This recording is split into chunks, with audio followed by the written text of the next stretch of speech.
السلام عليكم ورحمة الله وبركاته. الحمد لله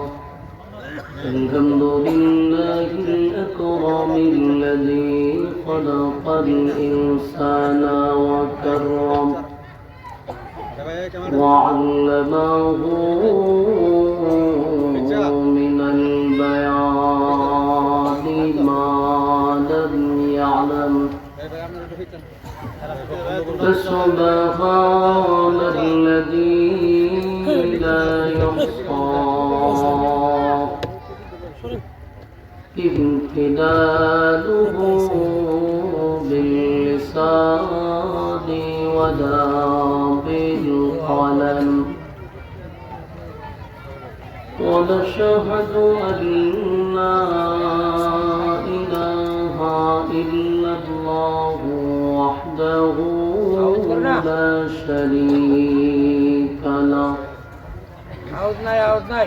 وأشهد أن سيدنا وسندنا وحبيبنا ومولانا محمدا عبد الله ورسوله أرسله بالحق بشيرا ونذيرا وداعيا إلى الله بإذنه وسراجا منيرا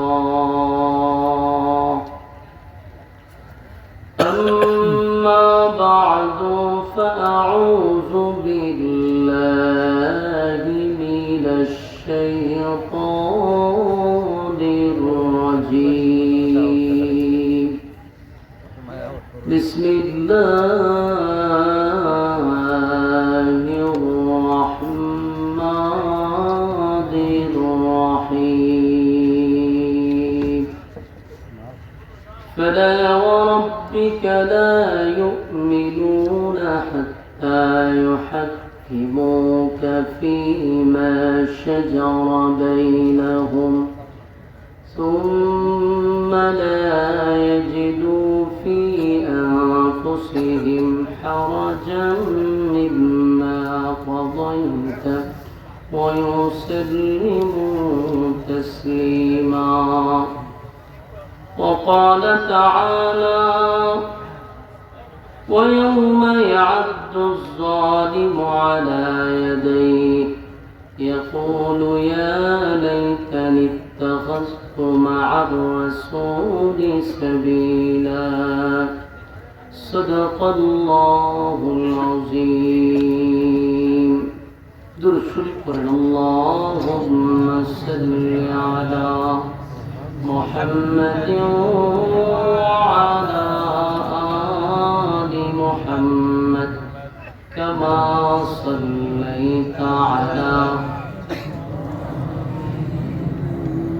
وعلى آل إبراهيم إنك حميد مجيد اللهم بارك على محمد وعلى آل محمد كما باركت على إبراهيم وعلى إنك حميد مجيد मेरा दिल तलब रहा है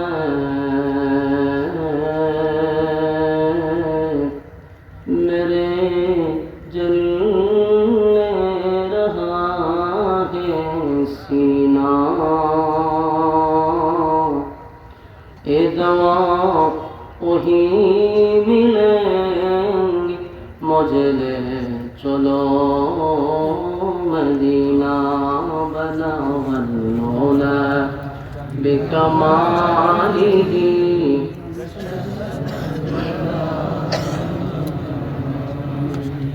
حسنت جميع خصاله سلام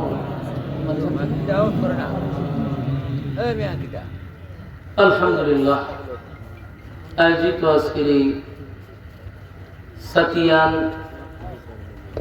কলির বাড়ি যুব সমাজ ও জামের মসজিদের উদ্যোগে আয়োজিত আজকের এই বার্ষিক ইসলামী সম্মেলনের সম্মানিত যিনি সভাপতি পীরে কামেল আল্লামা শামসুল হক সাতিয়ানি সাহেব দামাত বরকাতুহুম, আরও আছেন হজরত মৌলানা আবুল কাশেম সাহেব দামাত বরকাতুহুম, আরও আছেন হজরত মৌলানা মারেফত আলী সাহেব, আলহাজ হাফেজ মোশারফ হোসেন সাহেব সহ আলোচনা করেছেন এবং যার দাওয়াতে আমি এখানে উপস্থিত বাংলাদেশের একজন জননন্দিত ওয়াইজ হাফেজ মৌলানা মুফতি আব্দুল বাতিন কাসিমি সাহেব দামাত বরকাতুহুম, উপস্থিত করেছেন হজরত মৌলানা কামাল উদ্দিন খাদেম সাহেব, হজরত মৌলানা আব্দুল মতিন সাহেব সহ দিগার হজরত উলামায়ে কেরাম। উপস্থিত আছেন নওজোয়ান তরুণ যুবক ভাইরা, মুরব্বিয়ানে আজম। আওয়াজ যতটুকু দূরে যায় অবস্থানরত পর্দানিশী মা ও বোনেরা, সকলকে আমার অন্তরস্থল থেকে জ্ঞাপন করছি মোবারক শুকরিয়া আদায় করছি, যিনি আমাদেরকে বরকতি মজলিসে বসার সুযোগ করে দিয়েছেন, আলেমদের সহবতে আসার সুযোগ করে দিয়েছেন। এই জন্য আমরা মালিকের দরবারে শুকরিয়া আদায় করছি, আলহামদুলিল্লাহ। লক্ষ কোটি দুরুদ এবং সালাম আল্লাহর সৃষ্টি প্রধান আকর্ষণ জনাবে মুহাম্মদুর রাসূলুল্লাহ সাল্লাল্লাহু আলাইহি ওয়াসাল্লামের উপর। সম্মানিত সুধী, রাস্তাঘাটে দোকানপাটে অনর্থক অকারণে নিষ্প্রয়োজনে যেই সমস্ত ভাইয়েরা বেহুদা সময় নষ্ট করতেছেন, বিনয়ের সাথে বলবো প্যান্ডেলের ভিতরে চলে আসি, কারণ আগামীকাল পর্যন্ত যদি বেঁচে থাকি তাহলে আড্ডা গল্প করা যাবে, কিন্তু আগামীকালকে বেঁচে থাকলে ওই মাহফিলে বসা যাবে না। আগামীকালকে মাহফিল হইব না, তাহলে গল্প যারা করতেছেন বুঝার উচিত যে আমরা চাইলেও কালকে এখানে বসার সুযোগ নাই, কিন্তু চাইলে বেঁচে থাকলে গল্প করা যাবে, আড্ডা মারা যাবে, সময় অপচয় করা যাবে, যেটা আপনার প্রতিদিনের রুটিন সময় অপচয় করা, সেটা করতে পারবে। কিন্তু বেঁচে থাকলেও আগামীকাল এই মাহফিলে বসতে পারবেন না। তাই মেহেরবানি করে আমরা প্যান্ডেলটার ভিতরে চলে আসি। একটা মাহফিল যারাই করে, মূলত মাহফিলটা করে এলাকাবাসীকে উদ্দেশ্য করে, এলাকার মানুষকে উদ্দেশ্য করে মাহফিলটা করায়। আপনাদের মাহফিল করছে আশুগঞ্জের বাসীর জন্য না, এটি এলাকাবাসীর জন্য, কারণ এলাকার মানুষ যেন দিন বুঝে দিন শিখে এই উদ্দেশ্যে মাহফিলগুলো আর করানো হয়। এলাকার মানুষও যদি গল্পতে আর আড্ডাতে সময় নষ্ট করে, তাহলে কমিটি এত কষ্ট করে মাহফিল করার কোনো অর্থ আছে? যাদের জন্য আয়োজন তারাই নেই। এজন্য মেহেরবানি করে আমরা প্যান্ডেলে বসে যাই, পিছনে জায়গা না থাকলেও সামনে অনেক জায়গা কিন্তু আছে, আপনারা সামনে এসে বসতে পারেন। আমি আলহামদুলিল্লাহ অত্যন্ত খুশি, যিনি আমাকে দাওয়াত দিচ্ছেন, আপনাদের এই গ্রামের সন্তান, বাংলাদেশের উল্লেখযোগ্য একজন ব্যক্তি, পরিচিত মুখ, সারা বাংলাদেশে ওনার ভালো করেছিল, পরিচিতি সারা বাংলাদেশে আছে। এই বয়সও চমৎকার কথা বলে থাকেন মায়াবী কণ্ঠে, এবং আমারে আরো অনেক বছর আগ থেকেই মহব্বত করেন, পরিচিত, একটা সুসম্পর্ক ওনার সাথে আমার। এই সুবাদে উনি ইনভাইট করছেন, আমিও আলহামদুলিল্লাহ শরীর অসুস্থতা নিয়ে আপনাদের সামনে বসছি। 102 জ্বর আছিল, তো ওষুধ খাওয়ার পরে একবার গামে সারে, আবার কতক্ষণ করে আবার শীত করে, এই অবস্থায় আছে, সর্দি জ্বর এগুলো লেগেই আছে। অন্য কেউ একটা অজুহাত দেখায় না হওয়ার একটা চিন্তা ভাবনা করলাম, এমন এক ব্যক্তি দাওয়াত দিচ্ছে না, এসব কোনো সুযোগ নেই। আর আপনাদের এই পোস্টার দিকে আমি নিজে অবাক হয়েছি। আমার একজনে দেখাইছে পোস্টার, ওনার অবস্থান, ওনার ইলমি ইস্তেদাদ এই তুলনায় ওনার ছাত্র হওয়ার যোগ্য আমার না। সেখানে হুজুরের নাম দেওয়া হয়েছে নিচে, আমার নাম দিছে উপরে। তো এটা নিয়ে হুজুরের সাথে কথা হয়েছে, তো বললো যে ভাই আমি তো মেজবান, আপনার মেহমান। যতই হোক এরপরও এটা দেখতে এই বেয়াদবির মতো লাগে। আমি হয়তো ওনার ছেলের বয়সের হব, ঠিক না? বয়সের দিক দিয়ে তো উনি অনেক, এরপরে এলেমের দিক দিয়ে অনেক উপরে। আমার মতো একজন মানুষ এখানে পোস্টারটা দিকে আমার নিজেরই খারাপ লাগছে, মানুষের কাছে তো খারাপ লাগবো। এরপরে ওনার বারবার জিজ্ঞেস হুজুর কামড়া করলো দিকা, কয় আমি কইছি এই কারণে পোস্টার করছে, কারণ আপনি হইলেন গিয়ে মেহমান, আমি মেজবান। তখন আর কি কোনো হুজুরে কইরা লেছে, পরে পোস্টার দেখছি আমি। এটা আসলে ঠিক না। আমরা অনেক সময় আলে বক্তার বহাত করি, হ্যাঁ একটা নাম উঠেছে, আরে ভাই আমরা কি পোস্টার করার দেখি? পঞ্চায়েত সময় আছে, কোনটা কোন পোস্টার, আমি পোস্টার দেখিও না, কোনো খাইও না, কোনো ডেলি যদি মাহফিল দেয় 2টা দিন, আমি কোনটা পোস্টার দেখবে সেটা কোনটা দিতেছে নাম কই দিতেছে, আমি পোস্টার গিয়া ওই মাহফিলে বইয়া করবার লেগে আমি পোস্টারটা তুলো। অনেক সময় পোস্টার সোশ্যাল মিডিয়াতে ছাড়লে তুলে বক্তারে বহাতে, ঠিক না? আমার কি দোষ আছে পঞ্চায়েত? আমি বেচারা জানিও না।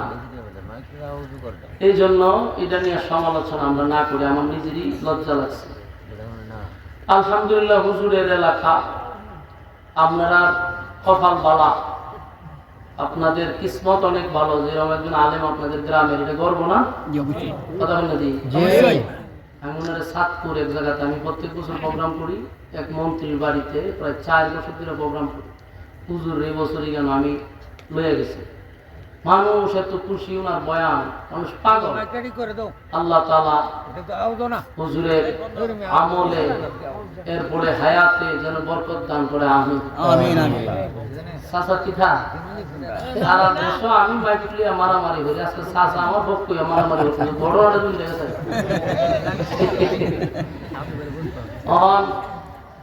চাচা আওয়াজ শোনা যায় না? মাইক দিচ্ছেন না?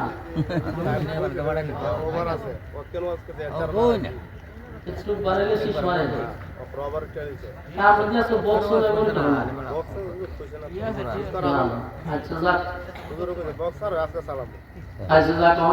তো শুনতেছে না, দরবার তো লাগবে কেন? আচ্ছা আস্তে আস্তে বাড়বো চাচা, আমার পিক আপ বাড়াইলে এমনি বাড়বো, সমস্যা না। একজন লোক পাইছে আমার পক্ষে, আমি মাইকলে শিখাচ্ছি বলে মাইক ম্যানটা করে যন্ত্রণা, আজকে দিয়ে আমার পক্ষে দিলে চাচাই তো বাড়া, এরকম লোক দিয়ে একটা ভাই তার মা বিলো ভালো আছে।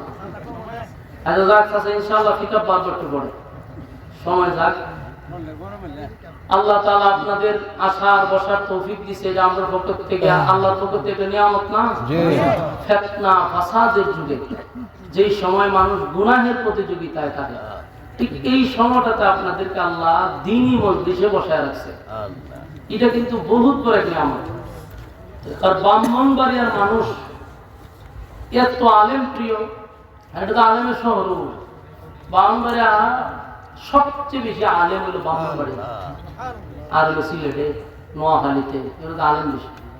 যেখানে আলেম বেশি সেখানে আলেমদের কদরও বেশি, এটা জানবেন। যেই জায়গাতে আলেমদের কদর করে না সেখানে আলেম জন্ম নেয় না,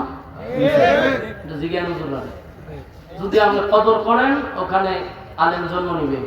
ব্রাহ্মণবাড়িয়ার কদরও করেন, আলেম জন্ম নিতেছে। এই জন্য আপনাদের ব্রাহ্মণবাড়িয়া আমি সবচেয়ে বেশি প্রোগ্রাম করছি।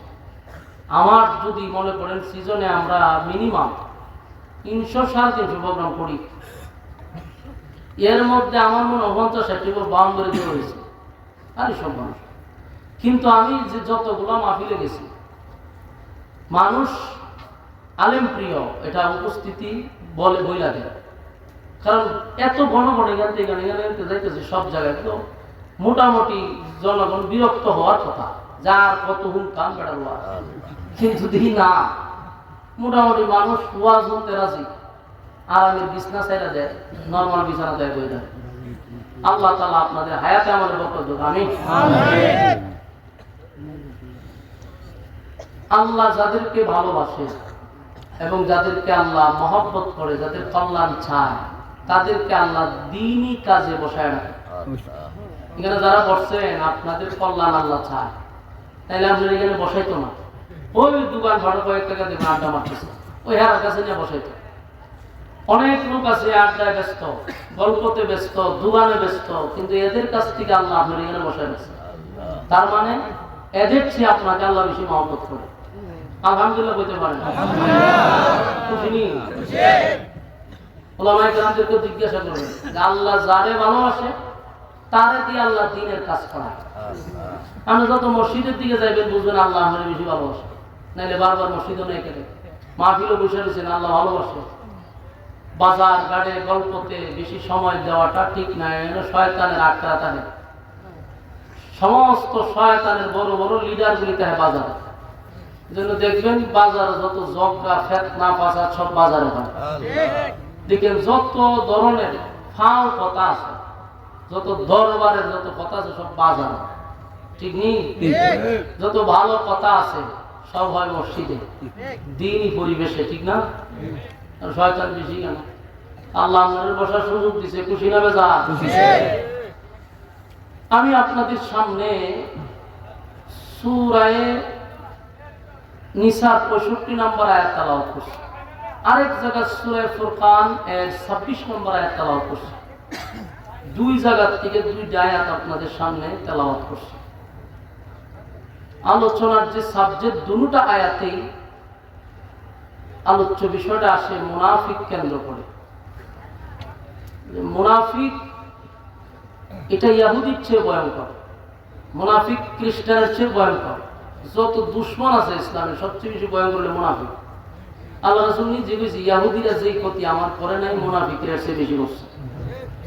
কিন্তু মুনাফিক থেকে সাবধান হওয়ার দরকার আছে কি?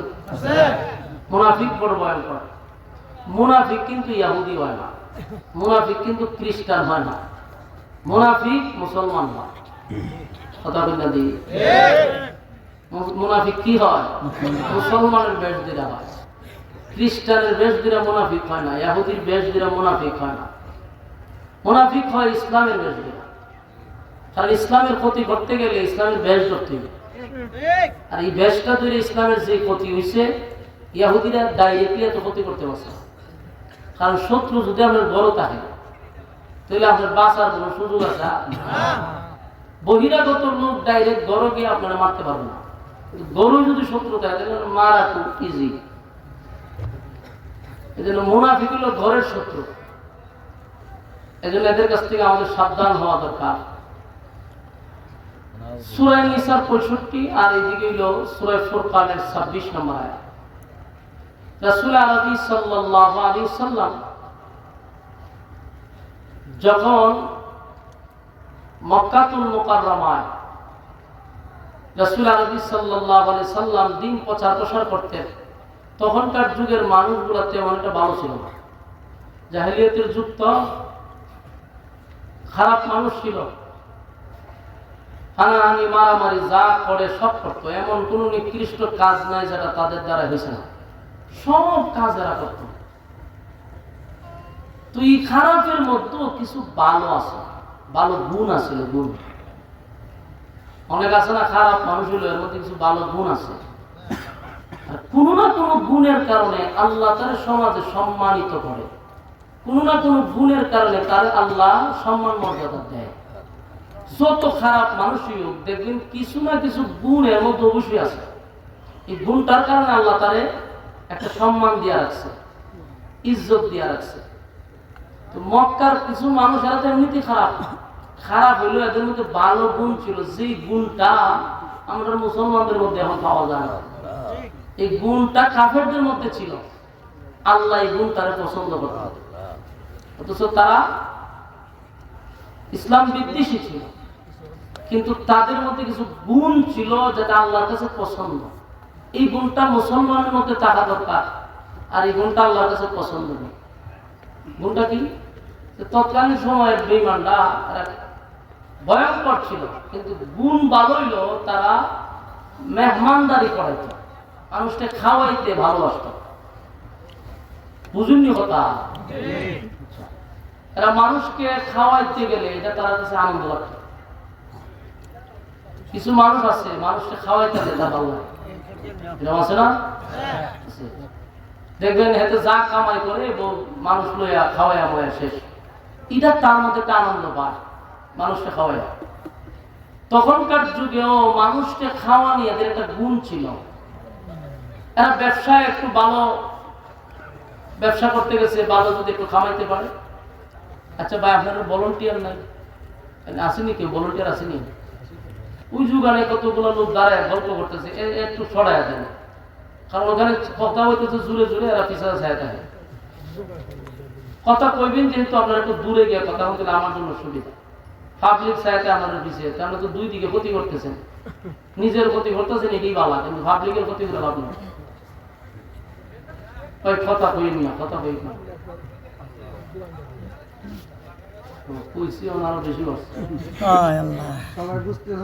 আমরা কথা আমরা না বলি, পিছনের দিকে আমরা না তাকাই, এদিকে আসে। তো মানুষের এই খারাপ মানুষের মধ্যে তাদের গুণ কি ছিল? মেহমানদারি করার মতো একটা গুণ ছিল তাদের। মানে মনে হয় ব্যবসাতে আজকে ভালো একটা টাকা ইনকাম হয়েছে, ব্যবসায় ভালো একটা কিছু মুনাফা পাইছে, তো আইসে এরা একটা খাওয়ানোর ব্যবস্থা করতে, ওইরা মানুষকে খাওয়াইতো। তো একজন মক্কা নেতা ছিল, সে কুরাইশ বংশেরই একজন নেতা, উকবা ইবনে আবু মুআইদ তার নাম। সে ব্যবসায় গেছে, গিয়া তার মুনাফা খুব ভালো হয়েছে। তে মক্কায় এসে চিন্তা করছে ব্যবসায় তো ভালো টাকা পেয়েছে, ইনকাম ভালো হয়েছে, তো একটা খাওয়ানোর আয়োজন করা দরকার। তখন খানার একটা আয়োজন করছে, দাওয়াত দিব কারে। মক্কার তো সব শয়তানের ইতারে সব কিরে লাগাছে এত রাখছে, ভালো মানুষ আর তো গায়ে পায় না। শেষে সে চিন্তা করে দেখলো মক্কার মধ্যে সবচেয়ে ভালো মানুষ ছিল আব্দুল্লাহর পুত্র মুহাম্মদ সাল্লাল্লাহু আলাইহি ওয়াসাল্লাম। উনার সে ভালো মানুষ তো মক্কাতে কেউ নাই। এই উকবা চিন্তা করলো যে দাওয়াত যদি দিতে হয় তাহলে আমি মুহাম্মদকে দাওয়াত দিব, তারাই নামে খাওয়া। তার মন মানসিকতাটা এদিকে গেছে, রাসূল যে ভালো মানুষ এটা হ্যাঁ জানে।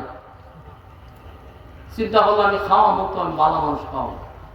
গেছে আল্লাহ রাসূলের কাছে, গিয়া বললো যে একটা কাজ করে, আমি তো ব্যবসায় ভালো, আমার রোজগার হয়েছে, তো আমার নিয়ত হলো আপনাকে আমি একবেলা খাওয়াবো। আল্লাহ রাসূল সাল্লাল্লাহু আলাইহি ওয়াসাল্লামের সাথী সঙ্গীরাও পাশে বসা ছিল। তো রাসূল বলল আমাকে তো একা দাওয়াত দিলে আমি খাবো না, আমার সাথে যে বসে রয়েছে এরা সামনে আমার দাওয়াত দিতে আমি একলা খাই কেন? না, আপনার সাথী সঙ্গী যারা আছে সবারই দাওয়াত। তো এটা তো খুশির সংবাদ। ঠিক আছে, আল্লাহ রাসূল বললো ঠিক আছে আমি যাবো। সেও তার যত লিডার আছে সবাই দাওয়াত দিচ্ছে। রাসূল সাল্লাল্লাহু আলাইহি সাল্লাম তার সাহাবায়ে কেরামদেরকে নিয়ে তার বাড়িতে গেছে খানা খাইতে। বসার সাথে সাথে রাসূলের ইয়াদ হয়ে গেছে, জানি আমি যে খানা খাইতে আসলাম সে তো ইমানদার না, সে তো বেঈমান। অথচ আল্লাহ ওনারে ভুলাইয়া দিছিল দাওয়াত রাখার সময়। নবীরা ভুলে না, আল্লাহ ভুলাইয়া দেয়। আমাদের আকীদা কি? নবীরা ভুলে না, আল্লাহ ভুলাইয়া দেয়। রাসূলের হঠাৎ করে স্মরণ হইল যে সর্বনাশ, আমি যে আমার সাথী সঙ্গী লিয়েছি খাইতা, এ তো বেঈমান। তো একজন বেঈমানের ঘরে আমি আল্লাহর পয়গম্বর খাইতে নেব, এটা তো সম্ভব না। রাসূল পড়ছে মহাপরে পেরেশানিতে, আমি দাওয়াত তোরা কেলে না, আমার লুক লয়ে বইয়ে গেছি দস্তরখানা, তো এখন আমি উঠতে যাই কেন?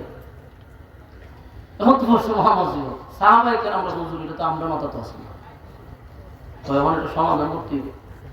তো বাসার পরে বললো যে ভাই আসলে দাওয়াতটা রাখার সময় আমার জিহানে ছিল না, এখন আমার স্মরণ হয়েছে তুমি তো ইমানদার না, আমি একজন আল্লাহর পয়গম্বর হইয়া আমি তোমার ঘরে তো খানা নিতে পারি না। আমি এই বিষয়টা নিয়ে আমি আর সামনে যাচ্ছি না, আমরা উঠে যাওয়ার চেষ্টা করতেছি, কারণ আমরা এখানে খানা খাইতে পারি না, আল্লাহর পক্ষ থেকে নিষেধ। কারণ একজন বেঈমানের ঘরে তো আমি পয়গম্বর হইয়া খাইতে পারি না, আর আমি যে দাওয়াত রাখছি আমার জিহানে না, এখন জিহানে আসছে। বাবা এটা কি তা বানাবো? আমার বাড়িতে মেহমান টেমান আছে, আপনি হলেন সবচেয়ে ভিআইপি মেহমান, সবচেয়ে সম্মানী ব্যক্তি, দস্তরখানা আপনার কাছে দিছি, খাবার পরিবেশন করব, এই মুহূর্তে যদি আপনি উঠে যান আমার মান সম্মান তো সব শেষ। কারণ কথা বলে না, কথা বলে না। আমরা সবাই কি মনোযোগ আছে? হাত তুলুন চলুন একটা মোনাজাত পর্যন্ত বলে আমরা নিয়ে তুলেছি। হ্যাঁ আপনার ইনশাল্লাহ বলে ইনশাল্লাহ বলে শয়তানের বর করলে যেতাম না। প্রত্যেকটা মানুষের সাথে শয়তান থাকে, এটা জানেন নি? আমার লোক আছে, আপনার লোক আছে, আমার গুরুর সাথে আছে, সবার সাথে শয়তান থাকে। তা আপনি যে একটা দিনই মজলিসে বসে রয়েছেন, তা আপনার গারো যাটা আছেন হে কি কেন বইতার বলুন, ওই হে দিয়ে ফ্যান্ডেলে সেটা হাত হয়েছে। প্রত্যেকের শয়তান চতুর্দিকে ঘেরাও করে বলেছে, এত আর ঢুকতে পারে না। মানে আপনারা তো এতে যাও না, অনুগান থেকে আপনারাই যেতে পারে পশু আসা দেয়। যেটি একেবারে বেশি প্রেম প্রীতি হয়েছে শয়তানের লোকে, দেখবেন আল্লাহ উঠা শুরু করে। আর কিছু লোক আছে বহু চেষ্টা করে উঠাতে পারে, তো যেটি উঠা জায়গা বুঝবেন যে বর করে রয়েছে। কথা বুঝতেছেন নি? যদি কেউ উঠে বুঝবেন যে খাম হয়ে গেছে, কারণ অনেক দিনের সম্পর্ক তো ওখান থেকে লাড়া দিলেই বাস হয়ে যাবে। এই জন্য উঠলে আমরা একটু ছায়া দেখবেন যে মাশাআল্লাহ ধরে গেছে, বর করে রয়েছে। আপনার উঠাউটি করি না, উঠলে মাঝে ছায়াতে পারবে ভাই যে আমরা বর করছে, গরম চরম যেত না। মনোযোগ শুনেন, তখন আল্লাহ রাসূল উঠতে যাবে। তো মক্কার একটা সিস্টেম ছিল কি জানেন, কেউ যদি খাবারের থেকে উঠতে জায়গা, এটা এর কাছে লজ্জা, এটা সবচেয়ে বেশি বেজ্জতি। যদি কেউ শুনে যে অমুকের বাড়ির থেকে খাবারের প্লেট থেকে উঠে গেছে গা, এর থেকে লজ্জা আর কিছু নাই। এখন যিনি দাওয়াত দিয়েছে এখন সর্বনাশ, আসমান নিয়ে মাথা করছে, আপনি যদি উঠে যান আমি তো মুখ দেখাতে পারবো না মক্কাতে, আমার মান সম্মান সব শেষ। আপনার মতো ব্যক্তি খাবারের দস্তরখানাতে উঠে যাবেন, এটা কিভাবে সম্ভব? আল্লাহ রাসূলকে উঠতে দিচ্ছে না। রাসূল বলেন শর্ত আছে, শর্ত সাপেক্ষে আমি খাবার খাইতে পারি। শর্তটা কি? তুমি কালেমা পড়ে ঈমান আনতে হবে। সুবহানাল্লাহ বলেন। রাসূল বলতেছে তুমি যদি কালেমা পড়ে ঈমান আনো তাহলে আমি একজন ঈমানদারের বাড়িতে বসে খানা খাবো। এই শর্ত হইলে আমি রাজি হইতে পারি, আনলে আমাদের সম্ভব না। উপায় পড়ছিনি মুসিবত, এখন কি করো?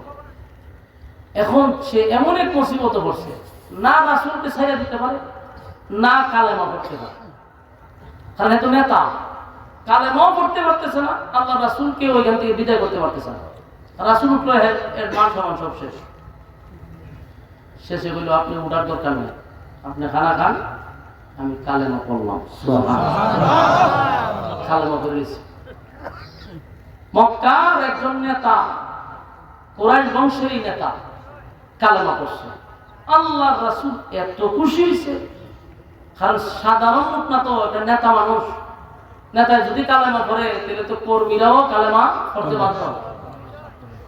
রাসূল খুব খুশি হয়েছে জানা, খুশিতে আনন্দে সাথী সঙ্গীদেরকে নিয়ে পেট ভরে খানা খাইছে। খাইয়া তার সাথে মোলাকাত করে, তারপর রাসূল চলে গেছে।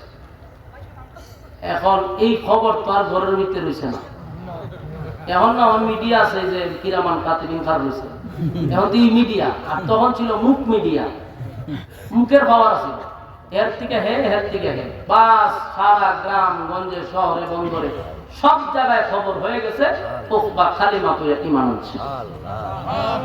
সব জায়গায় প্রচার হয়ে গেছে। উকবা তো একজন নেতা, আর একটা নেতা হইতে গেলে আরো কিছু নেতাদের সাথে সম্পর্ক থাকে, নেতাকে টাসপিরে মন যায়। হাতি নেতার থেকে দেখবেন আস্তে আস্তে বড় নেতা হয়। তো এই বড় নেতা দেখছি, বড় নেতার উপরে আরেকটা বড় নেতা আছে, ওইটার উপরে আরেকটা আছে, এইভাবে করতে করতে একটা শেখ হাসিনা পর্যন্ত লাগা, ঠিক নেই?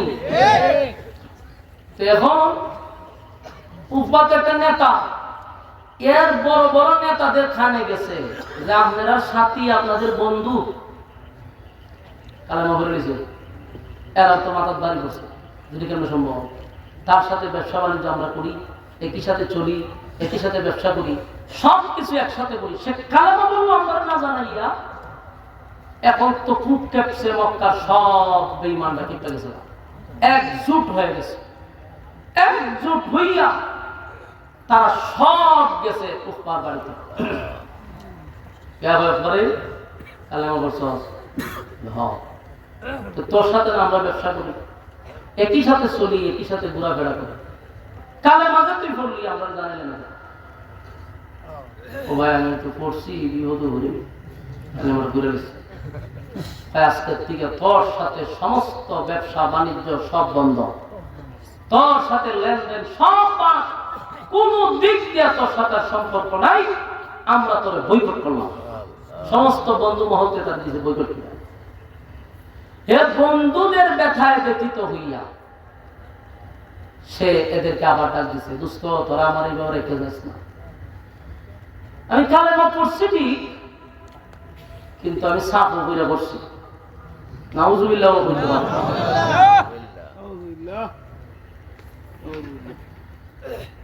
মক্কার আবু জাহেল, আবু লাহাব, বড় বড় যত নেতা আছে সব নেতা উপস্থিত। উকবা বলে আমি কালেমা পড়ছি কিন্তু সাববিরা, তার মানে সো ইচ্ছা না। কোন জায়গায় হয়েছিনি কোন দিয়ে উপলটি মেরে দিছে, মেরে দিছে পড়ি। আবু লাহাব সহ, আবু জাহেল সহ যত বড় বড় লিডার ছিল মক্কা নগরীতে সব তারে বলতেছে, যদি তুমি সাবুরি করো এটা আমরা বুঝাইছি। আবু জাহেল বলে, আমি যতটুক জানি মুহাম্মাদের কালেমা যদি কেউ একবার পড়ে জীবন দিতে পারে, কিন্তু কালেমা ছাড়তে পারে না। সুবহানাল্লাহ। কারণ আবু বকর পড়ছে না কালেমা, ছাড়ছেনি। উমর ছাড়ছে, বেলাল ছাড়ছে।